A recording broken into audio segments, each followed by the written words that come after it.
wanita perempuan harus sadar bahwa beban hidup seorang wanita itu bertambah setelah menikah.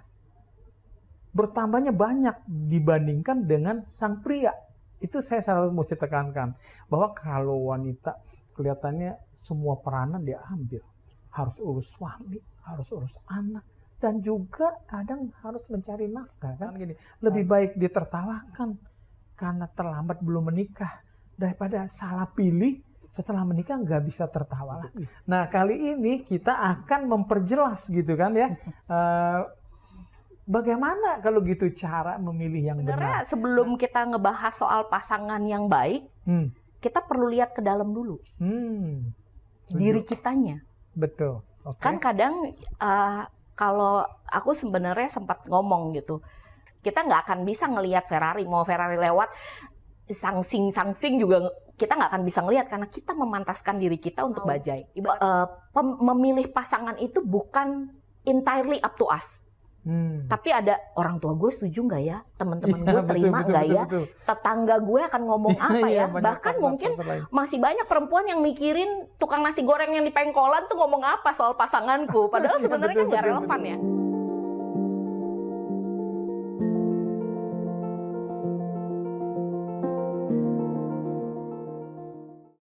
Hai para wanita di seluruh Indonesia dimanapun Anda berada yang saya hormati dan kasihi. Selamat datang kembali kepada episode Kacamata Purwa, di mana kita akan kembali membahas tentang khususnya para wanita, bahwa perlu kita sadari bahwa tidak ada yang tidak bisa dilakukan oleh para wanita. Jadi dalam episode kali ini kita akan membahas kembali tentang khususnya adalah tentang rumah tangga ya, tentang memilih pasangan. Nah, kalau masih ingat di episode sebelumnya kita bahas masalah kalau rumah tangga itu gagal, tidak berbahagia, apakah itu takdir? Karena banyak orang yang percaya, ya sudahlah kita terima sebagai orang yang bertakwa, beriman, itu sudah takdir dari Tuhan katanya. Nah, kita sudah tepis bahwa Tuhan itu sama seperti orang tua, sangat mengasihi anaknya. Jadi apalagi Tuhan yang lebih sempurna, mana mungkin dia tega untuk menjerumuskan gitu ya, kurang lebih ya. Atau mungkin pilih kasih, kenapa kepada wanita yang satu dia kasih bahagia, kok yang lain tidak. Nah kita sudah tepis bahwa itu bukan karena takdir, tetapi secara jujur dan rendah hati kita harus sama-sama akui. Karena kita salah di dalam memilih suami atau pasangan hidup. Nah kali ini kita akan memperjelas gitu kan ya, bagaimana kalau gitu cara memilih yang benar. Nah kali ini kita kedatangan tamu yang sangat istimewa, Ibu Poppy di sini. Terima kasih Bu Poppy sudah datang bersama kita. Dan mungkin saya bisa sedikit, nanti saya minta Bu Poppy memperkenalkan diri, tapi sedikit saya kasih tahu bahwa Bu Poppy ini adalah sosok wanita yang sebetulnya kita harapkan seharusnya gitu ya, punya percaya diri, punya banyak kemampuan, keyakinan terutama kan, bahwa bisa melakukan apa saja seperti bagi seorang wanita ya. Dan terlebih yang saya baru dengar nih, Bu Poppy juga sedang kuliah lagi loh, ya kan? Dan kuliahnya bukan sembarang kuliah yang lain, tapi kuliah masalah hukum. Nah, bukan hanya tujuannya mau komersil jadi pengacara, tapi tujuannya mulia sekali, yaitu membantu para kaum wanita yang sederhana saja. Banyak wanita yang katanya mau bercerai aja bingung bagaimana caranya, takut juga nanti dimanfaatkan atau segala lain hal ya. Jadi saya secara pribadi mengagumi dan saya rasa tamu kita yang tepat kali ini. Nah, kita persilakan Bu Poppy, mungkin boleh sedikit memperkenalkan diri. Terima kasih juga udah diundang ke sini. Saya Poppy Diharjo, biasanya dipanggil Kapop kalau sama followers aku di Instagram. Jadi kalau ibu kayaknya udah terlalu tua, jadi semuanya ya panggilnya Kapop biasanya gitu. Mantap. Bahkan ada yang K-pop ya, gitu biasalah gitu. Kalau tergantung ininya. Saya adalah seorang ibu tunggal. Saya punya anak usia 13 tahun, anak saya laki-laki. sekarang saya adalah salah satu pendamping psikososial untuk korban kekerasan berbasis gender, termasuk di dalamnya KDRT gitu ya, dan kehamilan yang tidak direncanakan atau bahkan kekerasan berbasis gender online. Kalau misalnya ada foto intim yang tersebar kayak gitu-gitu ya. Jadi kekerasan berbasis gender apapun gitu. Saya pendamping psikososial. Saya punya satu support group berbasis komunitas namanya Perempuan Tanpa Stigma yang misinya sebenarnya melawan stigma dengan berdaya. Karena kalau di Indonesia ini kan stigma perempuan banyak banget ya, Pak, gitu. Jadi belum menikah di usia 25 plus kena stigma. Baru menikah usia 30 plus kena stigma. Belum punya anak di usia 30 plus kena stigma. Atau janda kayak saya, janda bercerai kena stigma. Betul, semuanya deh, pokoknya ada nempel lah stigma kalau ke perempuan gitu ya. Dan menariknya sebenarnya pada saat aku diundang, aku udah woro-woro dari awal. Aku tidak menggunakan istilah wanita, tapi menggunakannya perempuan. Walaupun sama-sama baiknya ya, Pak Purwa gitu. Aku nggak bilang kalau wanita lebih jelek gitu maknanya dari perempuan. Namun kalau kami di pergerakan, kami perempuan-perempuan women's rights defender istilahnya gitu ya, kami menggunakan perempuan. Karena itu juga istilah yang direkomendasikan sebenarnya secara nasional ataupun internasional gitu untuk menyebut kami inilah perempuan gitu di Indonesia. Jadi kalau ditanya sibuk ngapain sekarang, tadi aku juga udah sempat ngomong, sibuknya banyak sebenarnya. Namun saat ini memang lebih banyak fokus ke kuliah gitu. Satu challenge lagi yang menurutku patut untuk dijalani, ibaratnya gitu ya, karena bukan hanya bermanfaat untukku gitu, kayak tadi Pak Purwa bilang gitu, bukan cuma sekedar pengen jadi pengacara gitu, tapi mudah-mudahan bisa juga memberi manfaat buat banyak orang. Betul, gitu, karena saya lihat kita sadari kita hidup di negara hukum ya. Betul. Jadi ujung-ujungnya semua perkara pasti ada legalitasnya. Betul. Dan saya sangat setuju sih, saya sangat mendukung. Benar. Betul. Sayangnya bahkan kalau di Indonesia itu kan ada asas di mana semua orang dianggap paham hukum. Contoh kayak misalnya yang paling mudah gitu ya, kalau membunuh orang pasti akan ada hukumnya gitu ya. Betul. Ada hukumannya. Atau kalau misalnya mencuri ada hukumannya. Tapi nggak banyak orang yang paham hukumannya sebenarnya apa. Gitu ya. Jadi betul. Logika itu tuh kadang-kadang juga masih banyak orang yang nggak paham gitu. Bagaimana sih gitu, how does the law works gitu for us gitu. Terima kasih. Kak Poppy ya. Kak Pop. Oke. Jadi saya sedikit tertarik sebelum kita ini ada perbincangan mengenai dua arti tuh, wanita dan perempuan. Kalau nggak salah saya ingat berarti wanita itu lebih mengarah bahwa wanita itu sebagai pendukung, ya toh, di balik kesuksesan setiap pria kan begitu. Betul. Lalu kalau perempuan itu dari kata empu, puan gitu kan, seakan-akan menjadi satu pemimpin kan gitu ya. Bisa mandiri gitu ya. Kalau saya sih boleh berpendapat secara pribadi, kayaknya jangan dipilih salah satu. Benar. Harus dua-duanya. Benar. Karena walaupun saya membela sekarang pembahasan tentang wanita, bukan berarti saya tidak mau wanita menikah. Tetap kan kita tetap menganjurkan kodratnya bahwa memang Tuhan sudah ciptakan pria dan wanita harus menikah, membangun sebuah keluarga supaya punya keturunan, menjadi penerus bangsa tentunya kan ya. Nah, terima kasih. Nah, sebelum kita masuk ke pembahasan pertanyaan yang pertama, saya mau sedikit singgung ada beberapa hal yang penting perlu disadari nih untuk para wanita dan perempuan gitu ya. Dari quote-quote saya yang terdahulu. Nah, mungkin nanti Kak Pop juga bisa komentar setuju atau tidak. Ada satu quote saya katakan bahwa para wanita perempuan harus sadar bahwa beban hidup seorang wanita itu bertambah setelah menikah. Bertambahnya banyak dibandingkan dengan sang pria. Itu saya selalu mesti tekankan. Bahwa kalau wanita kelihatannya semua peranan dia ambil. Harus urus suami, harus urus anak. Dan juga kadang harus mencari nafkah kan. Kalau dia juga kerja sama-sama. Tapi kalau kalau pria nih, kalau sudah kerja aja. Mana dia urus anak, mana dia cuci pakaian, mana dia gosok baju, nggak ada, enak sekali. Dan saya juga sebagai pria merasakan bahwa dengan menikah pria itu tetap aja ada yang ngurusin. Kalau sebelum menikah ada mamahnya, sekarang sebelum menikah ada istrinya. Nah, ini yang perlu disadari kalau menurut saya oleh para wanita. Kenapa tidak boleh salah pilih? Karena kalau salah pilih bertambahlah itu beban. Ya toh? Kalau Betul. kita nggak salah pilih, kita dapat suami yang baik, menyayangi kita, sehingga tanggung jawab yang bertambah pun tidak menjadi beban. Kita dengan ikhlas, dengan senang hati akan melakukannya. Ya toh? Nah, ini yang mungkin saya coba juga ingatkan nih para wanita, jangan sembarangan menikah dengan siapa aja gitu.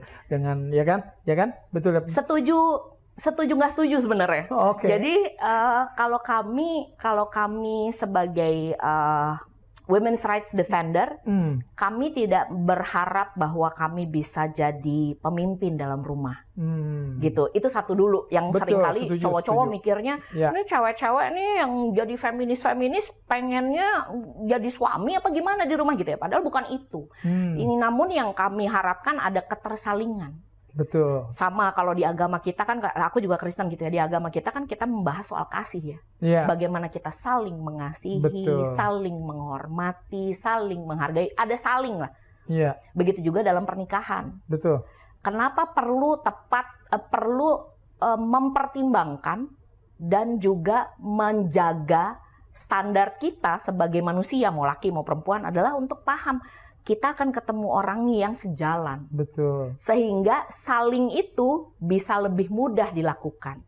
Dibanding kalau nggak nyambung nih, udah nggak nyambung. Betul. Yang satu cowoknya begini, yang cowoknya satunya begini. Mungkin saya harus tahan dulu, itu kita perlu bahas nanti di pertanyaan terakhir. Bagaimana memelihara pernikahan. Karena banyak kita pria wanita tidak tahu peranannya masing-masing. Kan begitu. Sehingga akhirnya terjadi perselisihan ya. Nah terus saya mau tambahkan lagi, mungkin quote adalah begini. Banyak sekali yang tadi Kak Pop juga bilang, wanita itu selalu jadi stigma. Belum menikah stigma, menikah terlalu tua stigma, belum punya anak umur sekian juga kan selalu kan ya. Nah atau mungkin kalau saya paling bahasa gampangnya adalah ada tekanan takut ditertawakan kan gitu kan ya. Nah jadi ada juga quote saya mengatakan gini, lebih baik ditertawakan karena terlambat belum menikah daripada salah pilih setelah menikah nggak bisa tertawa lagi. Setuju kan Kak Pop ya? Setuju banget, karena gini, bahkan kemarin tuh aku nemu satu konten ya, di mana ada kreator ngomong, kenapa sih dengan wanita akhir-akhir ini gitu, karena dia nanya nih, apa sih penyesalan terbesarmu dalam hidup yang kalau bisa kamu ulang, kamu nggak akan lakukan itu? Hampir semua menjawabnya menikah. Betul. Seandainya gue nggak menikah. Padahal sebenarnya problemnya menurutku bukan menikahnya. Namun bagaimana kamu memahami pernikahan itu. Betul, setuju banget. Iya kan, gitu. Nah, bukan kita coba bantu bukan menikahnya, makanya bilang, ya benar, mendingan diketawain belum nikah daripada. Iya betul, setuju. Makanya quote saya juga tepat. Yang terakhir mengatakan gini, salah memilih suami ya, salah menikahlah dengan orang yang salah. Itu adalah cara yang terampuh untuk merampas kebahagiaan seorang wanita. Walaupun ada wanita karir, katakan, wah saya nggak butuh suami atau lelaki, tetapi lelaki itu bagaimana mempunyai peranan penting di dalam kesempurnaan, kelengkapan kebahagiaan seorang wanita. Makanya kembali dari quote-quote itu, saya utarakan ini kepada para wanita yang mungkin sedang mendengar acara kita ini, supaya tidak ragu gitu, tidak meremehkan bahwa kita mau bahas hal yang penting, yaitu bagaimana caranya memilih pasangan hidup yang tepat kan gitu ya. Nah mungkin kita masuk aja ke topik tadi. Pertanyaan pertama adalah, nah mungkin gimana menurut Kak Pop kisi-kisinya nih, bagaimana sih caranya supaya tidak salah pilih gitu ya, atau juga orang mau tahu gimana sih kita tahu memilih pasangan hidup yang baik kan gitu ya. Sebenarnya sebelum kita ngebahas soal pasangan yang baik, kita perlu lihat ke dalam dulu, diri kitanya. Betul. Kan kadang kalau aku sebenarnya sempat ngomong gitu, kita nggak akan bisa ngelihat Ferrari, mau Ferrari lewat sangsing juga kita nggak akan bisa ngelihat karena kita memantaskan diri kita untuk bajai, ibaratnya gitu ya. Gitu. Begitu juga dengan kayak aku dulu, aku tidak akan pernah bilang kalau aku salah memilih mantan suamiku. Tapi saat itu dia adalah pilihan yang menurutku tepat untukku. Karena dan sekarang pun teman-teman juga banyak tuh yang merasakan tekanan itu kan.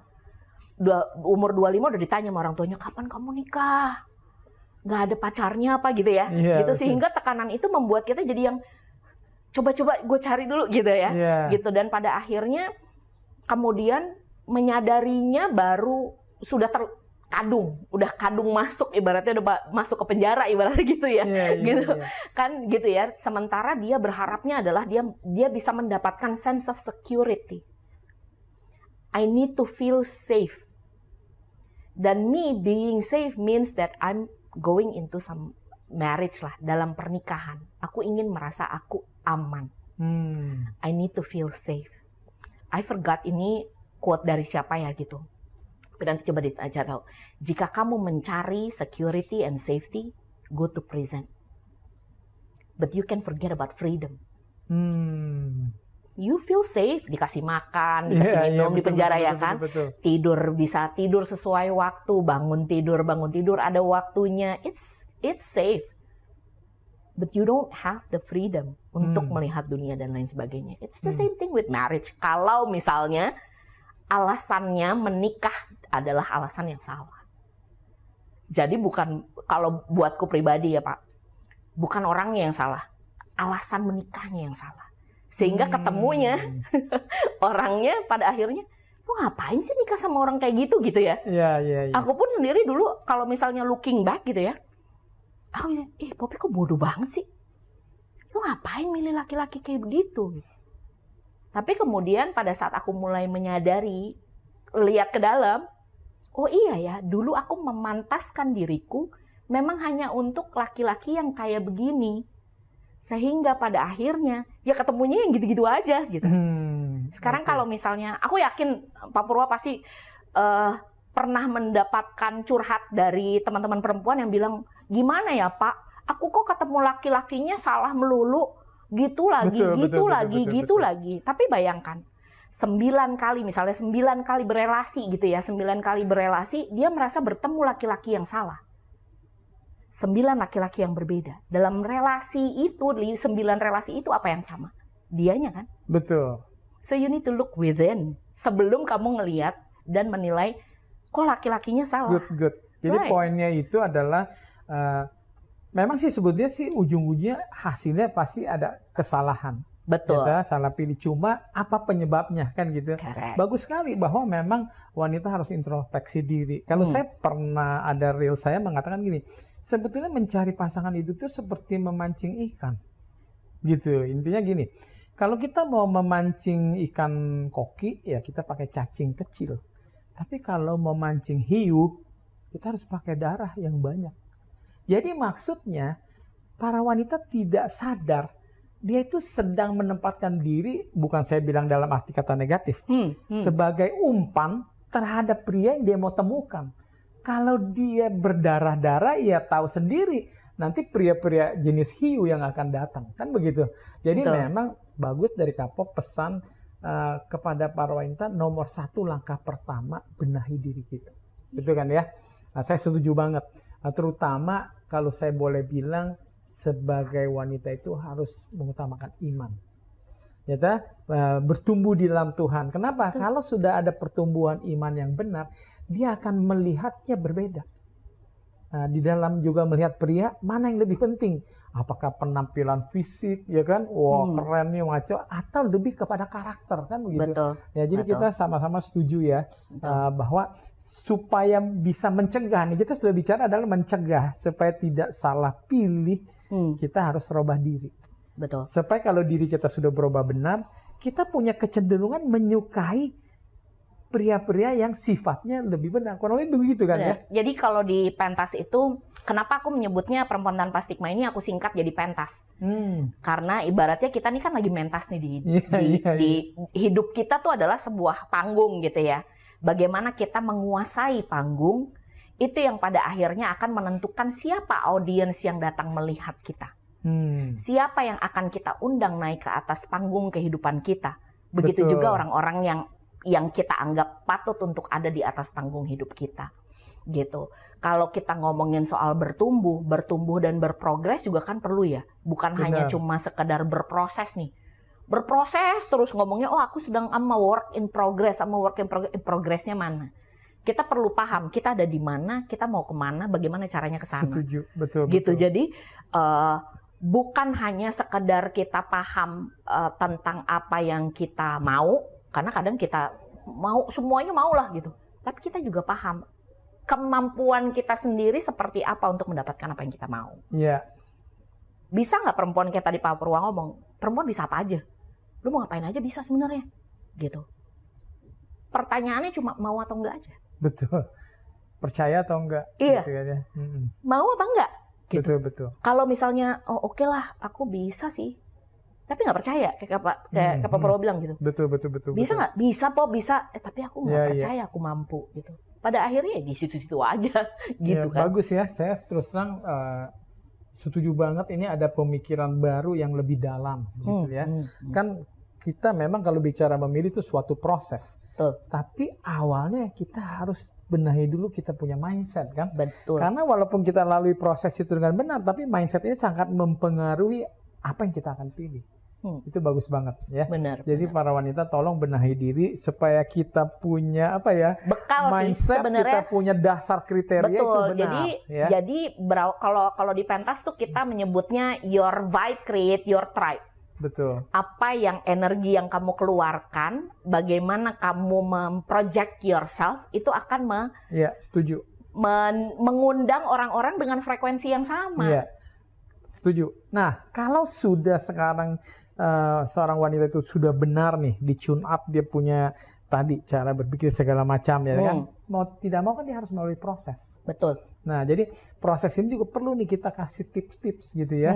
Nah, jadi saya suka lihat kadang-kadang wanita itu nggak sadar gitu ya, beli buah aja di supermarket dia teliti loh, dipilih-pilih buah yang bagus, nggak ada gitu ya. Tapi kenapa pilih pasangan hidup kok kadang-kadang terlalu sembrono kan gitu ya. Jadi makanya mungkin ini kita bicara soal proses nih. Kira-kira gimana sih prosesnya? Saya suka bilang gini, wanita itu harus jadi detektif. Kan gitu. Ada juga yang orang bilang gini, wah PDKT cukup 3-6 bulan. Kalau saya bilang nggak bisa dibatasi waktu. Itu kan ya. Saya bilang kalau perlu lama-lama, selama waktu kalian yakin sudah mengenal benar luar dalamnya calon pasangan. Jadi jangan sampai sudah menikah, waduh aku kena tipu. Kan gitu kan ya. Masuk jebakan gitu. Jadi jebakan sebenarnya. Jadi saya suka bilang wanita itu harus jadi detektif. Nggak apa-apa, jangan malu bertanya kan gitu kan. Kadang-kadang suka sungkan, takut nanti prianya tersinggung kalau saya tanya. Saya rasa itu hak kita kan untuk mengenal lebih jauh. Betul nggak? Nanti kalau sudah menikah gimana nih rencana masa depan? Masa jawaban pria ya dipikir nanti aja lah. Iya, lihat nanti kan, aja kan, gitu ya. seperti itu. Nah mungkin gimana Kak Po bisa share gitu, kira-kira dalam proses ini kira-kira apa sih yang kita harus lakukan gitu. Sebenarnya sih nggak ada one size fit all, Pak Purwa. Jadi kalau di Indonesia ini yang paling menarik adalah semua proses kita bertumbuh itu biasanya nyangkut-nyangkutnya lagi ke norma, agama, dan budaya. Betul. Normalnya tuh kayak apa sih menurut orang tuh kayak gimana sih perempuan mestinya gitu ya. Sehingga pada akhirnya bisa disimpulkan nih kalau di Indonesia itu polanya adalah kalau jadi perempuan begitu lahir jebrul dia perlu berbakti pada orang tua pada saat belum menikah. Pada saat sudah menikah dia mengabdi pada suami.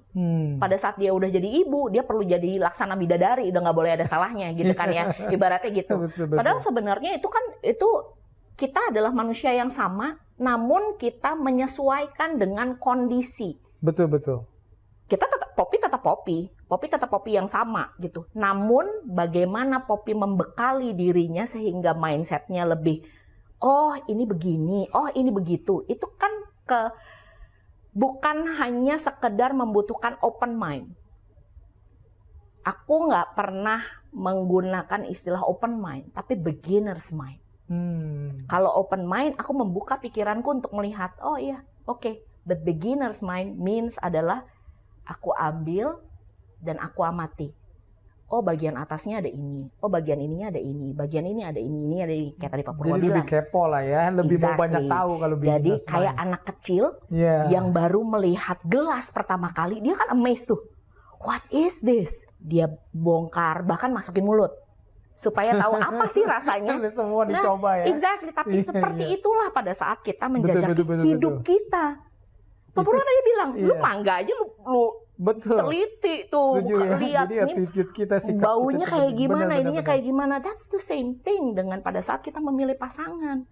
Bagaimana kita berupaya untuk melihat dari berbagai Benar. sudut, sehingga Nah, pada akhirnya masalahnya bahayanya saya lihat nih wanita nih, suka gengsi gitu. ya. Sebenarnya sih Suka gengsi, dia ada kayaknya nggak mau. gini, ada kontribusi patriarki di situ, Pak. Bagaimana kami dibentuk sejak kami kecil, sehingga pada akhirnya kita berpikir kalau memilih pasangan itu bukan entirely up to us. Tapi ada orang tua gue setuju nggak ya, teman-teman gue terima nggak ya, tetangga gue akan ngomong apa ya, bahkan mungkin masih banyak perempuan yang mikirin tukang nasi goreng yang di pengkolan tuh ngomong apa soal pasanganku, padahal sebenarnya nggak relevan ya, gitu. Padahal nggak relevan gitu. Yang relevan, yang paling relevan adalah bagaimana kamu sebagai nanti orang yang di atas panggung bersama dia. Kamu yang akan menjalani. Kamu yang akan menjalani, kamu yang akan merasakan kamu yang akan mendapatkan dampaknya. Baik dampak buruk ataupun dampak yang luar biasa baik gitu ya. Iya, bagus gitu. sekali. Itu loh gitu maksudnya, jadi karena stigma-stigma itu, karena norma yang dijejelin ke kepala mau kita. menyenangkan hati orang lah gitu. Dan pada akhirnya, tapi ibu gue bilang emang udah waktunya gue untuk menikah. Dan ada satu yang udah siap. Tapi gue nggak yakin, tapi dia udah siap. Ya udahlah gitu. Jadi kadang-kadang tuh banyak perempuan yang pada akhirnya menerobos batasan mereka sendiri. Aku nggak kepengen punya suami yang gitu ya misalnya. Aku nggak kepengen punya suami yang gini. Tapi karena dia fokus ke yang nggak dia pengen, akhirnya yang dia lihat justru yang nggak kepengen. Banyak banget perempuan yang datang ke saya minta solusi, dan pada akhirnya saya cukup tanya satu pertanyaan yang pada akhirnya bikin mereka pusing. Kamu maunya apa? Iya, itu betul, exactly. What do you want? Karena dia aja belum ngerti maunya apa, kan gitu. Aku nggak mau suamiku kasar apa segala macam. Oh, berarti kamu ingin pasangan yang penuh kasih. Jadi you verbalize it. Pada saat kita berdoa kan kita tidak berdoa untuk betul. Jangan bikin aku miskin Tuhan, ya enggak gitu ya. Mungkin malah Tuhan malah jadinya membuatmu miskin supaya kamu tahu betapa kuatnya kamu gitu ya kan. Gitu kan. Jawaban itu bisa macam-macam gitu. Namun pada saat kita berdoa aja kita diminta sespesifik mungkin. Jadi itu yang perlu kita tanemin di kepala kita. Aku membutuhkan laki-laki yang penuh kasih. Aku membutuhkan laki-laki yang punya iman yang baik gitu misalnya. Punya pemahaman mengenai gender yang baik. Punya paham bahwa dia bukan hanya sebagai suami, namun dia adalah partner hidupku. Kayak gitu-gitulah. Betul. Gitu. Bagus. Jadi berarti kesimpulannya adalah para wanita harus mengerti.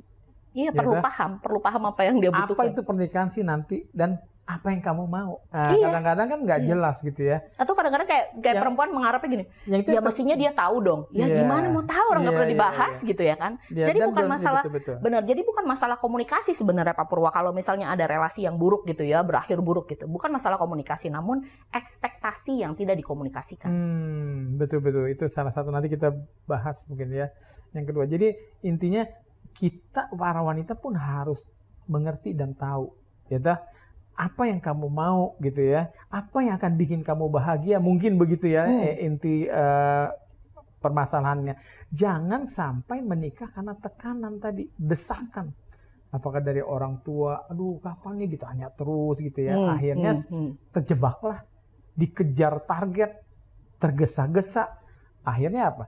Yang sengsara, yang menderita kita juga yang jalan ya. Betul ya. Jadi pesan saya juga katakan gitu, jangan hidup untuk orang lain gitu ya. Jadi terima kasih, good ya. Jadi tetap ada proses, tetapi kembali lagi kalau Kapop tekankan, proses itu akan percuma kalau memang di mindset kita juga nggak benar gitu ya. Iya, masih kusut lah ibaratnya gitu ya, belum diuraikan. Dan kalau misalnya urusan kebahagiaan sih Pak Purwa, buatku ini juga satu kunci sebenarnya buat perempuan. Bahwa mereka perlu paham bahwa bahagia itu pilihan. Betul. Kamu kayak, aku ingin bahagia, kamu mau bahagianya kapan? 3 menit lagi dari sekarang bisa. Just choose to be happy. Dan kalau kamu memilih pasangan, pilihlah pasangan yang bisa menambahkan kebahagiaanmu. Bukan yang bisa memberikan kebahagiaan padamu, karena pada akhirnya kamu menjadi bergantung sama dia untuk bahagia. Setuju. Gitu. Kebahagiaan itu dari diri kita sendiri ya. Correct. Dalam keadaan apapun ya. Betul. Nah mungkin itu bisa kita lanjut ke pertanyaan kedua sebetulnya. Kalau ternyata sudah terlanjur menikah nih, tetapi disadari pasangan itu tidak sesuai ekspektasi kita, Kurang lebih gimana nih solusinya? Komunikasi adalah kunci. Komunikasi adalah kunci. Hanya karena saya bercerai, bukan berarti setiap kali ada konflik rumah tangga saya akan mengusulkan untuk udah cerai aja gitu ya, enggak.